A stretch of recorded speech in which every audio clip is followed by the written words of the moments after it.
I'm joined by Giancarlo Gallifuoco, who plays for Kuala Lumpur FC in Malaysia. Thanks for joining me. Very, very happy to be here virtually. We'll start with a softball question. How did your love for football first start? Oh, it's the best question. Okay, well, if I had to sum it up as quickly as possible, I'd say obviously my dad is Italian, so they just bleed pasta and football. And that was kind of my life. Eating a lot of good home cooked meals over watching Serie A. And my dad would tell me about players, and I never knew any different. And that's just the way it was in my household. My dad was a footballer, all my uncles were footballers, my brother was a footballer. And so there was no other game. Our Sunday meals didn't end with Monopoly or Pictionary, it ended with football. And that's how it started. And did you have a football hero growing up? If so, who was it?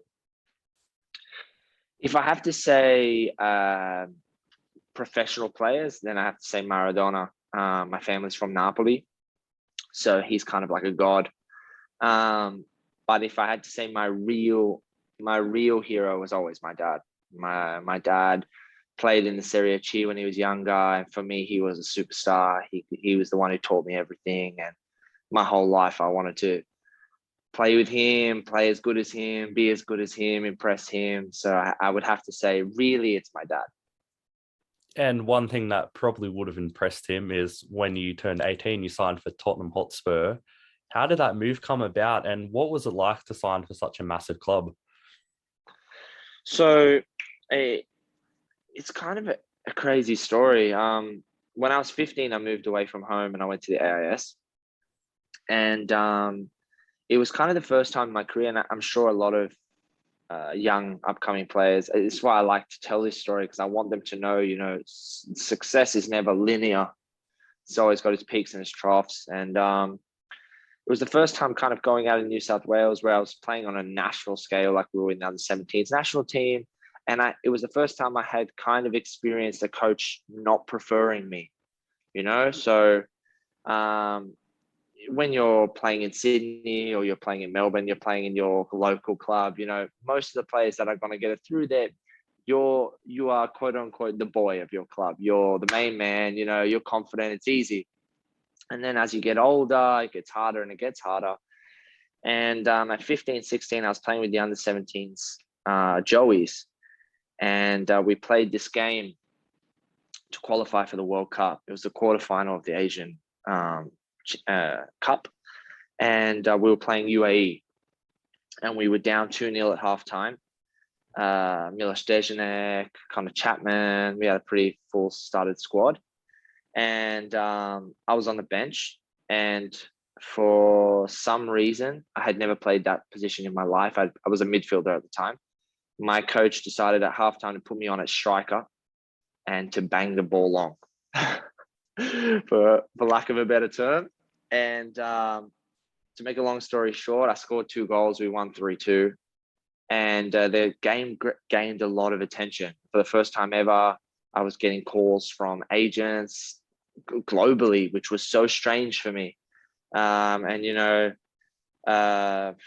Start getting talks of going everywhere. And at 17, I went to Italy, and I was playing in Italy, and I was playing for Torino in the Serie B. And I was always training with them, and I was on a contract. It's called Vitel Lodge, which basically means your life and your house. So they just give you an apartment. It's like so Italian, like this grandmother comes in and cooks you food, and that's kind of life. And it was awesome, and you train every day in the youth team. And it's December, and the first team's playing an in-house game. So they bring fans in to watch an in-house game, and they show off some signings and some of the young boys. And I get called up to the team, and we play this in-house game. It's about 5,000-6,000 people watching. It's in the training ground, and my team wins 1-0. I assist.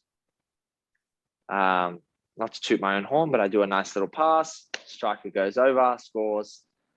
And the next day, there's a national paper in Italy called La Gazzetta dello Sport. And they have a photo of me front fringe, looking horrendous. And it says Torino with a secret reinforcement. This young boy from Australia, he's starting rumors. Will he be this from the youth team? 2 days later, I have a message in my Facebook saying, "Hi, Tim Sherwood would like your number," from the general manager of Tottenham Hotspur. I obviously think it's fake. I've grown up in the era of like catfishing, so I'm like, okay, this is definitely wrong, but I'll give my number anyway. And then about 2 hours later, I get a call. "Hey, my name's Tim Sherwood." I said, "No, it's not." And they said, "No, I am who I say I am. I've seen your game. I'm very impressed. They say that your contract ends in 20 days. Have you signed your extension?" I said, "No." He said, "Okay, tell them you want to go home for Christmas. I'll email you now flights to London. You're signing for Tottenham Hotspur." And my life went like that to that. And how was the transition in the first couple of months when you first moved to London? Was there anything that was like a bit of a culture shock to you, or was overwhelming, or did you settle in pretty easily? It was, for me, a massive, massive, massive shock.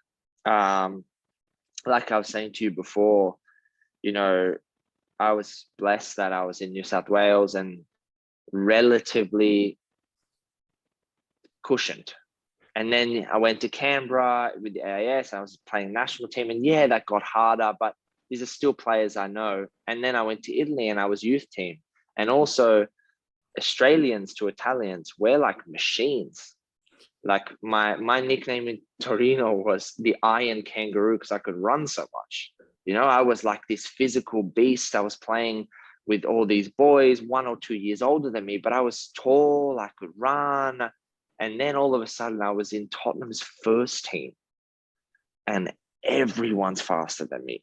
Everyone's fitter than me. Everyone's better than me. Everyone's stronger than me. And I think that was like the first time really I just turned 18. And I was like, whoa, this isn't 1 or 2 guys are better, or maybe this guy doesn't like me. These guys are all crazy talented. And I think 1 week in, I called my dad. I was crying. I was saying, I've signed somewhere I'm never going to play. I'm never going to touch the ball. Like, this was the worst decision ever. So it was definitely a massive shock. But now in hindsight, apart from the fact of the obvious, like for the rest of my life, I can tell my children I was there and it was an incredible experience. It really set a foundation for the rest of my career. I really learned how to adapt to a culture, how to adapt to that kind of a change room where there's not just thousands, there's millions, almost billions of dollars worth in this change room, where how to change your game when you know, no ego or no nothing, that this person may be more talented than you in certain aspects. And you have to manipulate your game that way. And so Tottenham for me really, really laid an incredible foundation for the rest of my career. But yes, humongous culture shock. You also had another Aussie there alongside you, Mas Luongo. What was he like back in that day? And did he kind of help make it a bit more easier of a transition, having another Aussie there? Yeah, so I always say this to him, and I always say this in every interview, that he was a huge help, especially at that beginning period. Apart from the fact that we played midfield together and he would always pass me the ball 6 million times, so he always helped me on the field. But off the field, we were two peas, man. We hung out every day. We lived on the same property, so there was this humongous English house, and I had 2 guest houses. And he rented the one on the left, I rented the one on the right. So we were like brothers, man. It was an awesome, awesome period, and he did a lot for me. And in reference to how he was as a footballer, Mass from the start was a star. I think I personally don't think he's as appreciated as he should be, but he is a ridiculously talented midfielder. He can play, and you can mold him and manipulate him into any team. He's that kind of a player. And he would play in our Tottenham 21s. He'd play good. He'd play in the first team. He would adapt. He'd go down to League One, play in Swindon. He would adapt, And now he's played championship and national team. Like, he's a talented, incredible footballer. Now, you and I were talking the other day, and you dropped a little breadcrumb of a story. You said you're about 24 hours away from signing for Cardiff City before you signed for, their rival Swansea. So, what's the story behind that one? So, okay. So I was in the second year of my Spurs contract. Villas-Boas was there. And I went away with the first team for pre-season. I got my first taste of really being involved with first team football and being part of the plan. They start talking about, you're going to be in our change room, not the reserve change room. You start seeing the project. And then unfortunately, he got sacked. And that is a lesson that I also had to learn in football. And then new coach comes in and says, actually, you're not part of my plan. That's okay. And as I was on my way out in my last year, I was talking around and where I wanted to go, trying to make the smart decision in my career. And Cardiff was a front runner, came forward, said, listen, we like you, we like your ability, we like how you play midfield and defense. We like that you're on the verge of this and on the verge of that. We'd like you to sign. So we had kind of verbally already agreed and spoken about it. I ended my contract, I went home and I did my medical. I met Ole Solskjaer, shook his hand. He was the coach at the time. They showed me my apartment and my hotel, and they said, you'll stay here till you find your apartment. And they said, we just want to take you through this training game, see that everything's okay. You're just going to play with the reserves and then everything's going to be signed tomorrow. As I'm on the way to that game, my agent calls me and says, Swansea have heard that you might be signing with Cardiff and they want to offer you a contract. I say, I'm pretty happy here. I put my phone away. I play this game. We win 2-0. I score. I'm feeling pretty chuffed about myself. My wife at the time is in the car and she's like, I like this city. All is good. I get back. We sleep. That next morning, I have 50 million calls from my agent. No, this has to happen. This has to happen. No, you have to get out of the hotel. Don't answer this. Don't do that. I go 1 hour away. I didn't realize how close they were because geography was not my strong point when I was 21. I drive 1 hour to Swansea. We sit down in this meeting and Gary Monk basically says to me, you're going to be involved in the first team guaranteed. We need you this, we need you that.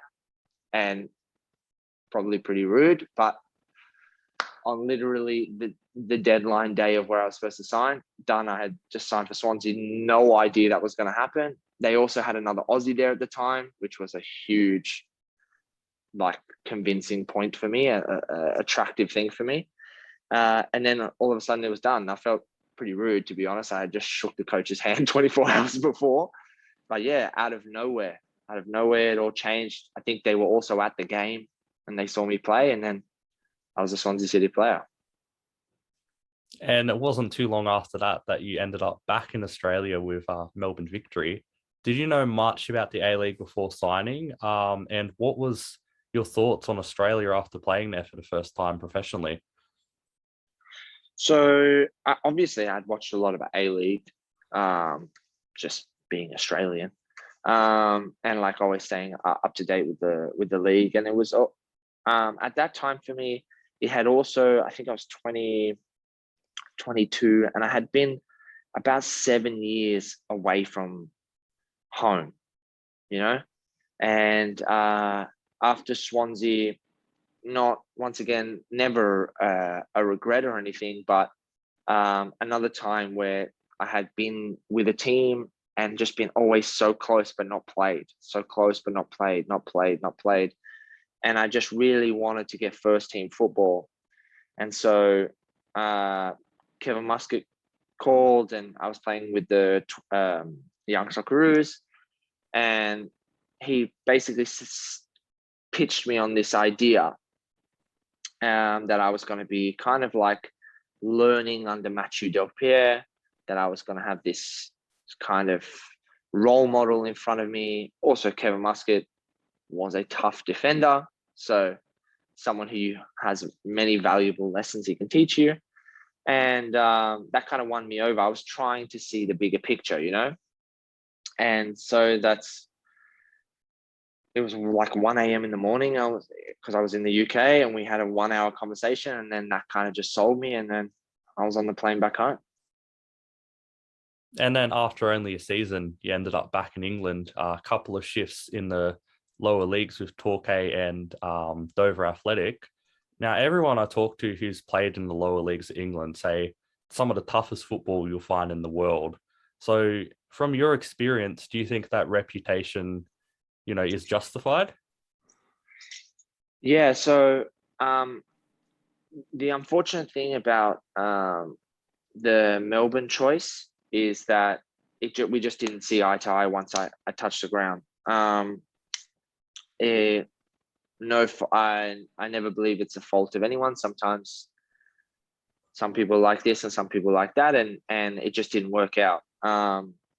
One thing like I say to all players is that you can only control what you can control, and I definitely would hand on my heart say you could ask anybody in Melbourne Victory if I worked as hard as possible to play. But in the end, I finished that year, and I think I had 6 professional games. So now we had gotten to the point where now I was 23, and I had this incredibly good looking CV with no substance, because I had these powerful clubs, but I had never played. And, at the time, Melbourne Victory was one of the biggest clubs in the country. Not that it isn't still, but it's obviously had some rough years.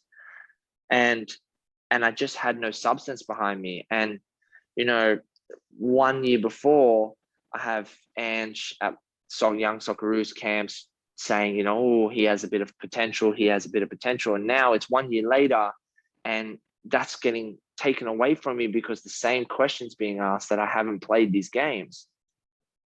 So me and my agent, we sat down and we spoke for like 5 hours.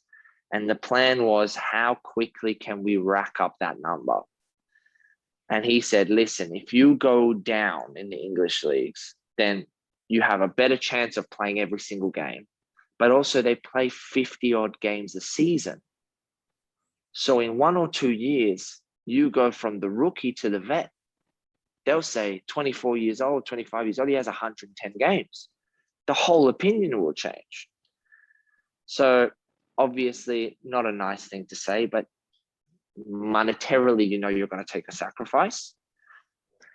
Footballing, you're going to take a very different approach to football, as the tactics and the style are much, much different, much more different, sorry.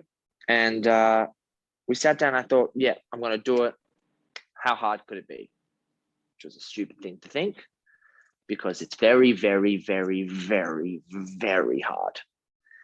The best description of anything from League One, League Two, and Conference for me, those 3 leagues are full of players that have one thing missing, but they have the 90%, but they've got one thing missing, and they're in their little loading section trying to get back up to the championship and the Premier League. So you get talents that are either he's a giant, he's so technical, but he's small, he's really fast, but he's weak. And it's just like you're in this pit of very hungry, motivated players that are doing everything to prove that they can play up in the leagues above.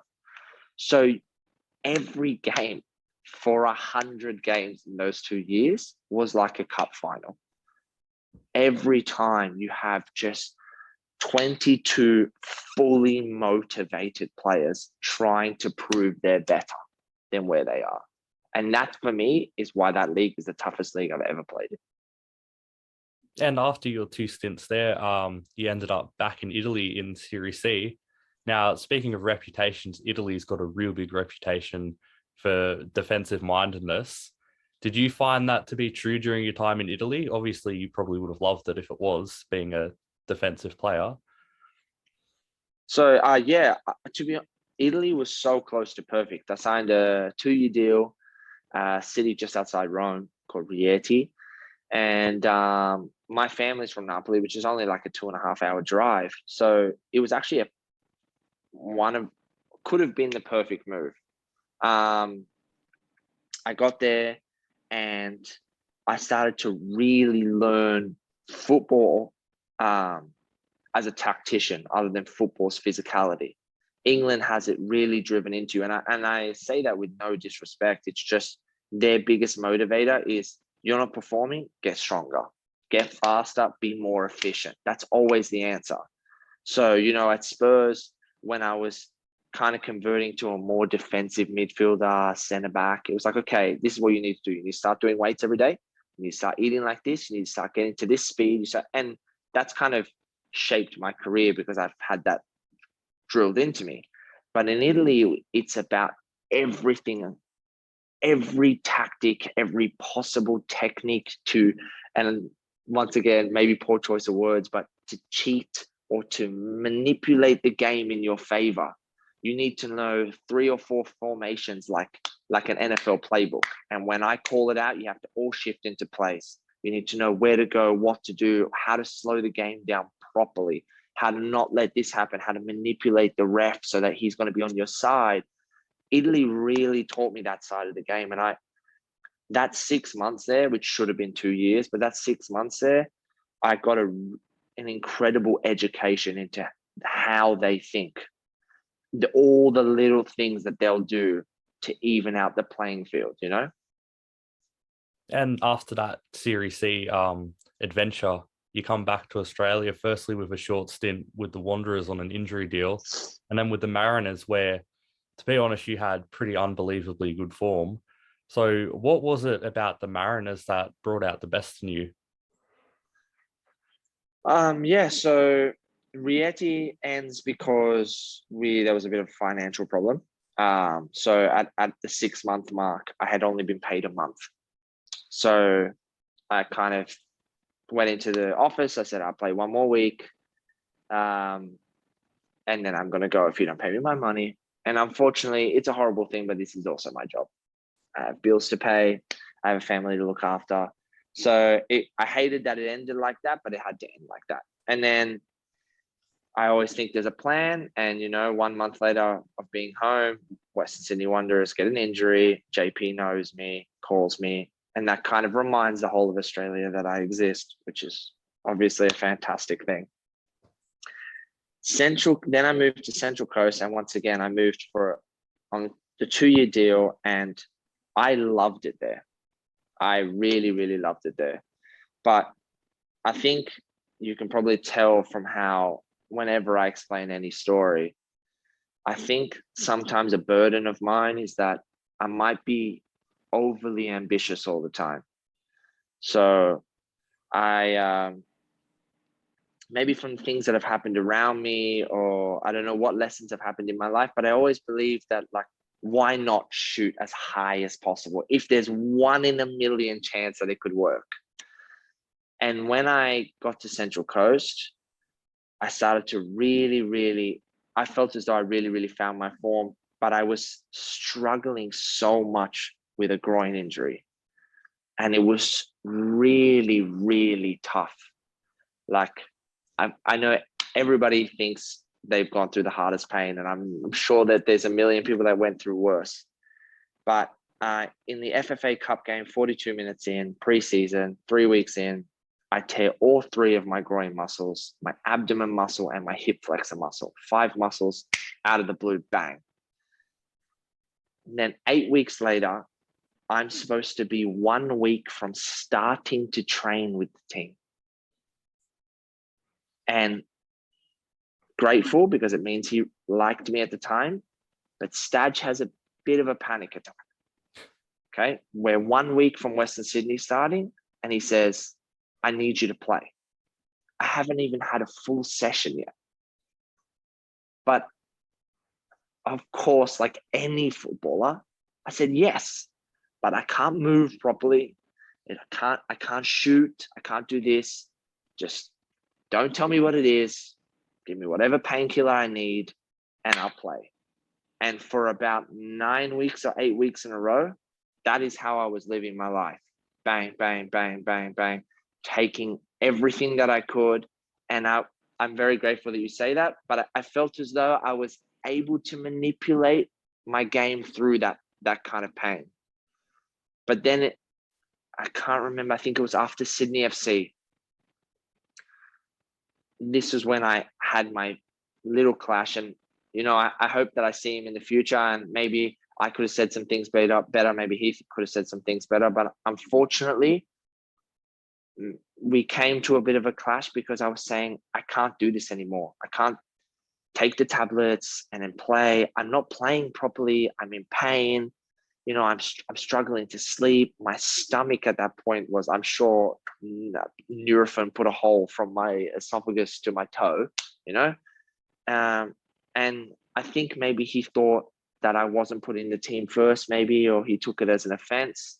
And then that's when that clash started to happen and we started to have a divide. I would start, then I wouldn't play, but he would put me on the bench when I was asking to actually be out of the squad. I was saying, can I break? I need to break. I need to get better. I'm not better. And I think maybe he misinterpreted that, unfortunately. But in hindsight, Central Coast was a home where I really connected with. I love the fans there are top quality, man. Top quality. And that place is always going to be a home for me, even though I was only there for half a season. They welcomed me with open arms.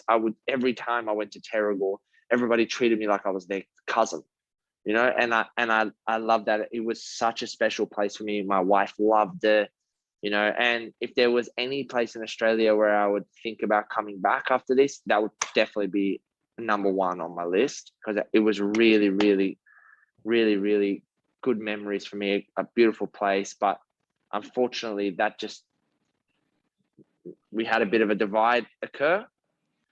And then January, one of the biggest clubs in the country starts calling you, and you think, oh, well, imagine if we go to the AFC, imagine if I do well, imagine if this, and it is what it is. As you just alluded to, one of the biggest clubs in the country did in fact call you, Melbourne Victory, again. Before signing for them, did you have any hesitation considering it didn't really go as planned last time, or were you kind of motivated to show people now, you've got the games under your belt, you've got this experience, and to show people, this is what I can do? So I was very, very hesitant. Yeah, 100%. I was very, very hesitant because at that point it had gone Spurs, Swansea, everything had gone good, Melbourne. And then I had kind of, fortunately, every place I had gone, I had played.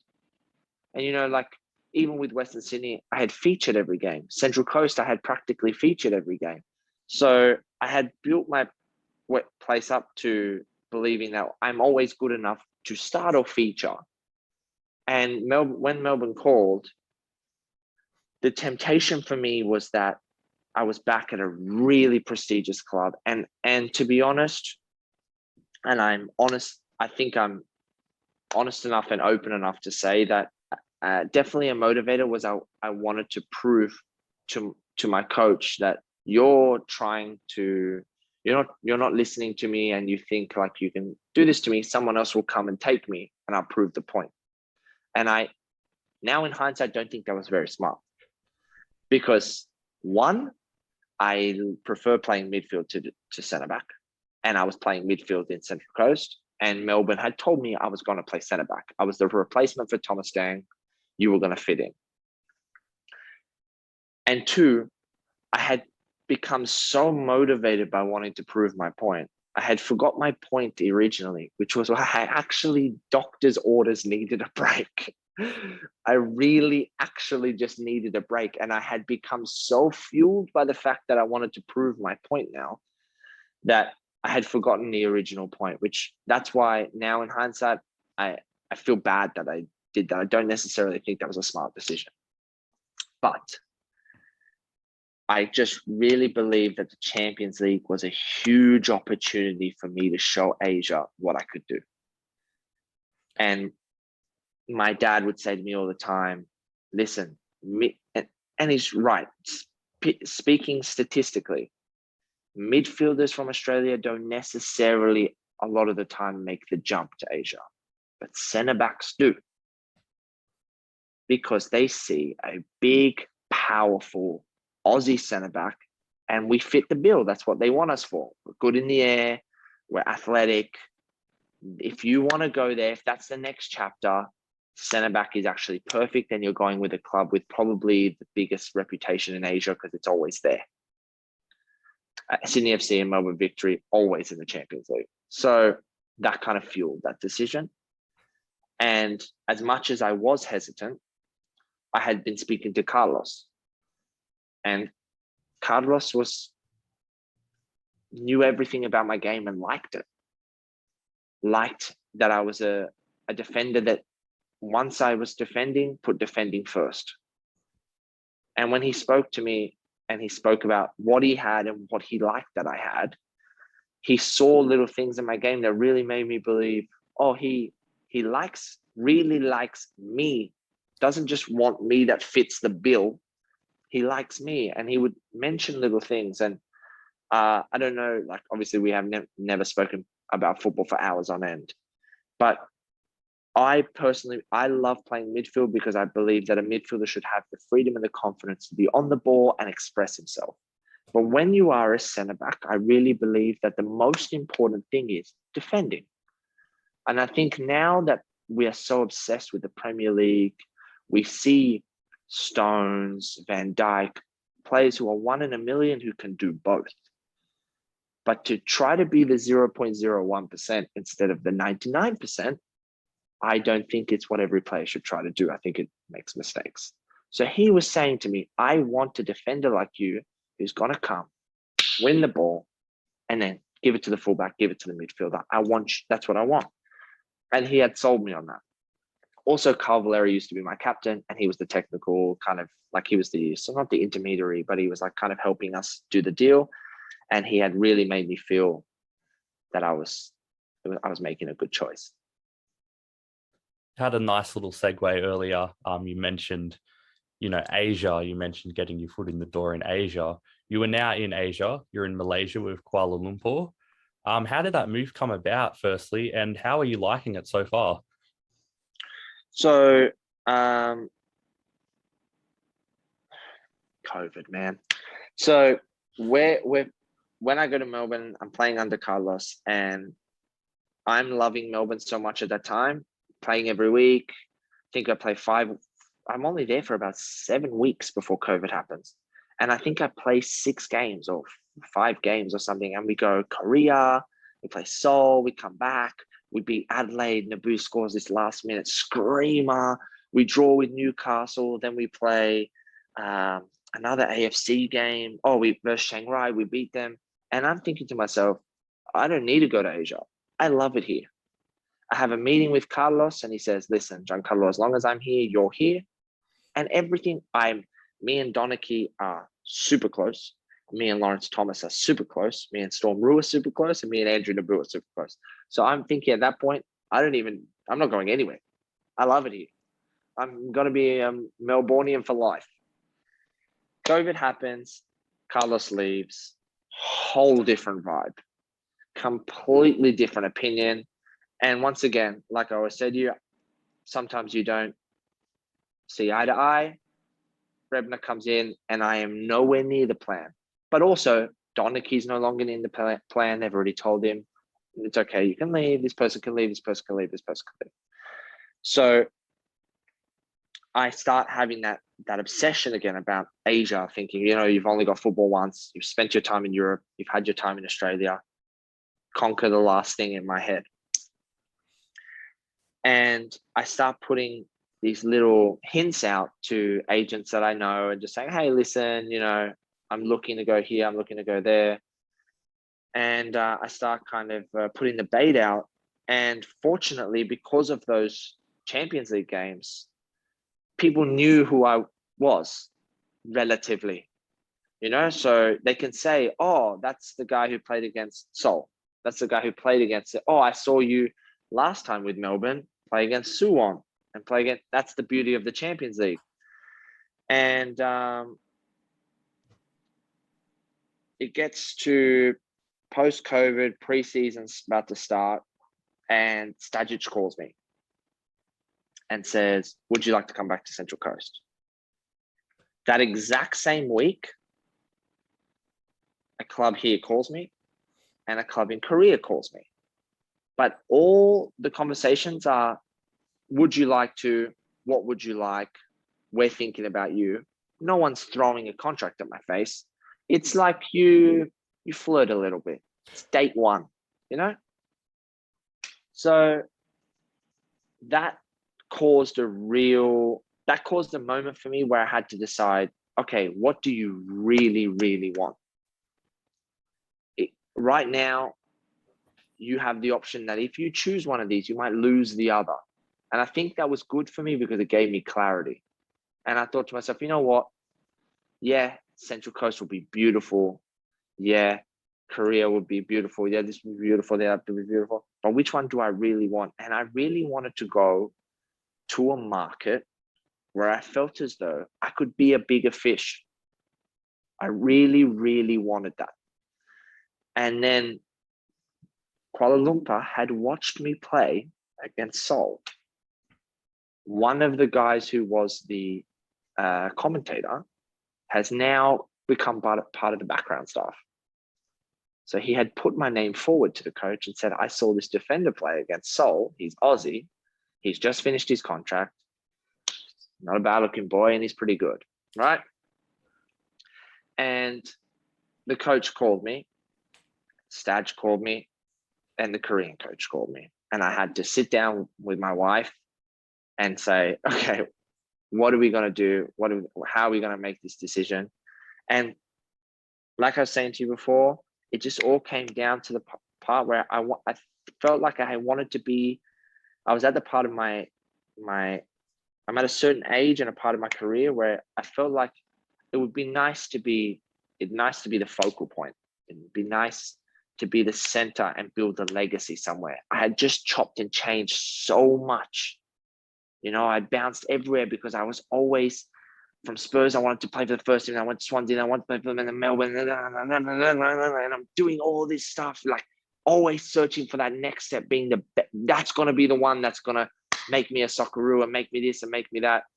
Maybe it's time for me to sign somewhere where they have the longest plan for me. And this coach said, listen, I'm going to give you a contract. It's going to be 1 year with a 2-year trigger. So 3 years. If you achieve this many games, you stay fit and you do this, we'll trigger this 3 years. We see you as the potential captain, as the potential leader, and that just sold me. And I thought, that's it. That's what I want now. That's what I'm looking for in my career. And Kuala Lumpur City, here we come. Now I'm going to throw some names at you here. Karim Benzema, Luis Suarez, Robert Lewandowski, Yes. and Giancarlo Gallifuoco. What do they all have in common? They all wear the number 9.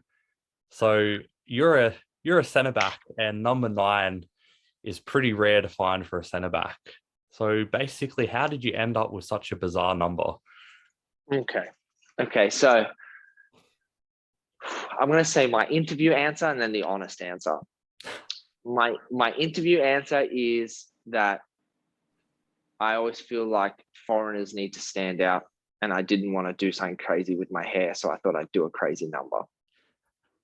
Okay, that is my interview answer.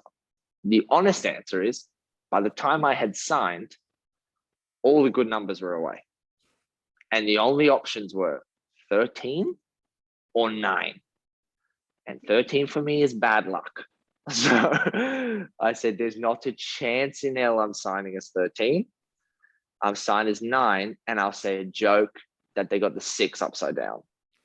And that's how that happened. And finally, what are your plans and goals for the rest of 2021? Okay, well, so far my biggest one I achieved. I hit the KPI and I've extended till the end of 2023. So that was my major goal. I I feel really, really at home here. It's been a really, really good first season. We're 9 games unbeaten. We've had 6 clean sheets. I scored a goal. I'd like another goal. I've played every game except one game because I was suspended. Too many yellow cards.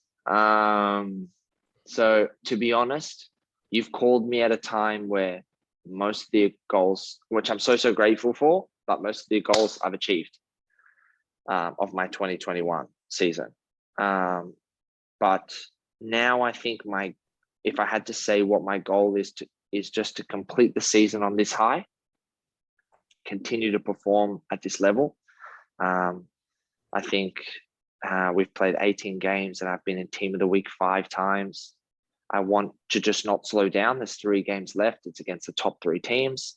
I'd like to continue at this rate. And then I would like to enjoy that season, come home, enjoy an off season. And then my goal would really be to revel in the fact that I found a new home. I found a new city that I love, new team that I love, and then start the next season with the exact same motivation, ambition, and mentality. So I think my goal, if I had to say what's my goal of 2021, it would be to make sure that 2022 I do the same thing. Well, that's a very good answer.